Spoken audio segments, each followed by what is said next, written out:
I had the opportunity to be with Ed. Well, not be with him, but cross paths with him when he was a defensive back coach in San Francisco. Yep. 7th pick that year, so he had the opportunity to work me out. Go through the pre-draft visits and all of that stuff, and playing them twice a year. So we always saw each other. And he went on to Chicago, I believe, after he left San Fran. So we played those guys almost every year as well. So, yep. Always, having a good, close relationship with him, and just seeing that wherever he went, it was always good things came out of it. If the opportunity ever presented itself, I would love to have an opportunity to play with you. And so happened he came here to Minnesota. Picked got Kevin, your wish. Yeah, Kevin picked him to be his defensive coordinator, and I knew that from when they signed him, it was only a couple places that I would want to play, but this one was definitely number one.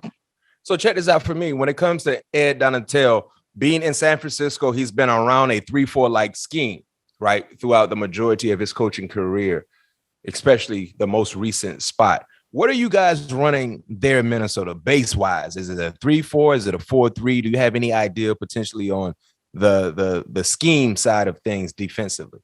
What you see is what you're going to get. What you've seen over the last 12 years and the schemes, that's what you're going to get. And the thing that I love him and what made me so impressed about it is that you have to win on the edges. And you got Jadavius now coming off the edge.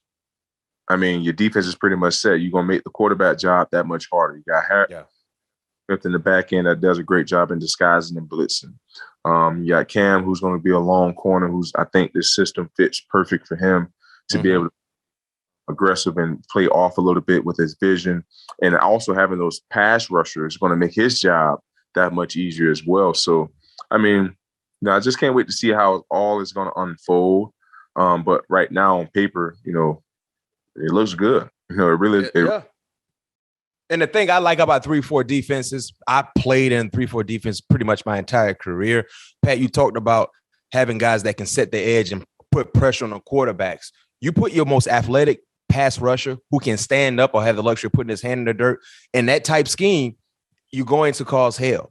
And you got Zadarius, you got Daniil. Those two guys can arguably be one of the best duo of pass rushers in the NFC if everything works out accordingly. And then it also makes the guy's job in the secondary a lot easier as well when that thing has to come out. Matt, and I'm telling you, when they signed him, that's when I was like, oh, yeah, I'm definitely going back because I never really played on a team that had two dynamic pass rushers. Oh, man. I never had two dynamic pass who can wreak havoc at any given passing down.